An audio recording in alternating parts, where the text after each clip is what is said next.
На денешното рочиште се одлучуваше за местна и стварна надлежност на македонските судови и иако веќе пола година за тоа се одлучува и денеска не се одлучи, него се одлучи да се одлучи со одлуката за конечната работа. Ако разбравте вие, убаво, ние разбравме, значи ќе се продолжи понатаму без одлука дали македонските судови се надлежни, стварно и местно надлежни за постапување по овој предмет. На следното рочиште на 5 септември 2017 веќе ќе биде подготвително рочиште и ќе се постапува по докази.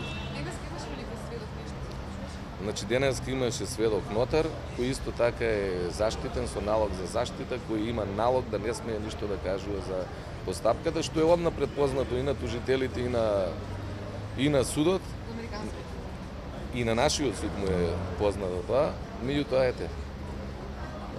Се немали решителност да се засече со постапка, и ја поеќе за постапка, ја стварно не знам, пола година е судот да не може да одлучи дали е надлежен или ненадлежен и да влезе веќе во постапка на докажување без одлука за надлежност на судот.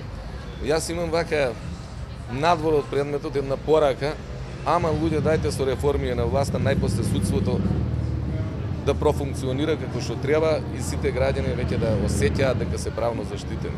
Дали мислите дека сега со локалните избори кога ќе поминат готово, више ова ќе се затвори овој судски процес, дека целта е први беа Значи не можам да мислам, односно не можам да знам што мислат приватните тужители.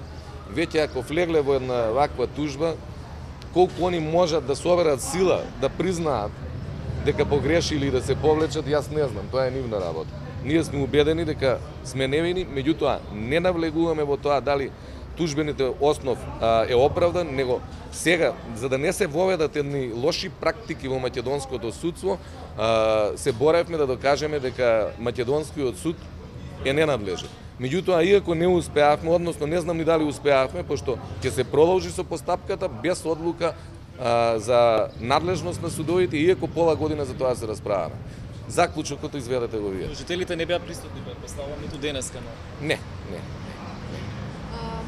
Мрачни надвори денешнава тема. С оглед на тоа дека сте поранешен судија, ако сте запознаени со состојбите во кривичниот суд, со распоредите, последните промени, вчера повторно се направени промени од судот, велат дека тоа не е поврзано со завршувањето на рокот на СЕО, што ги предаваше обвиненијата и предметите. Ваш коментар?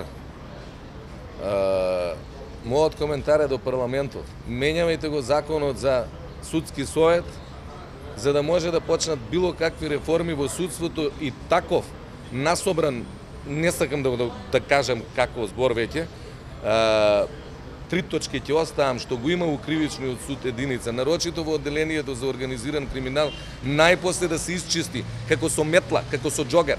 Ете, тоа е мојот коментар. Да се направи 4-5 пати годишен распоред по закон, односно по судски деловник, само еднаш годишно се прави. Само ако има нешто исклучително ново, што ќе преоптерети работата од одделение во одделение, па може привремен распоред да се прави, а не на секој 15 дена, кој како сака прави. Значи, тоа е очигледно местење и тоа многу добро се свесни колегите од кривичниот суд дека подлежат на кривична на основен суд единица, колегите дека подлежат на кривична одговорност. И мене ми зборува што и понатаму вака работа, значи ептен се загазени во криминал, па се плашат од одговорност. Кој позадината на овие распореди според вас е? Нели ги видовме одлуките по предлозите за притвор на СЈО? Која друга позадина? Дури и судиите кои сметаат дека се нивни, а не се 100% сигурни дека така ќе постапат, ги тргнаа од работењето. Зашто јас кажувам у единицата, мислам беа на времето 80, се не знам колку судии се не ме држите според бројот на работни места, дали има двајца што поинаку би размислували и по закон би постапували. Па по тоа како се бираат, па сваровски судии, па не знам кој. Значи, немам друг одговор, освен дека е тоа намерно. Очигледно е намерно. Дали според вас е морално и етички поранешен државен јавен обвинител да застапува сега обвинети за време за кога се извршени кривичните дела? А кој го има во телефонски да говори? Што да ви кажам? Значи, за мене и тоа испите луѓе брани, за кој во телефонските разговори се моли за некое си работно место, за некој си обвинител, да се оргира на спротивната страна, односно во албанскиот блок, да се обезбеди места. Па нели е тоа, и тоа е кривично дело.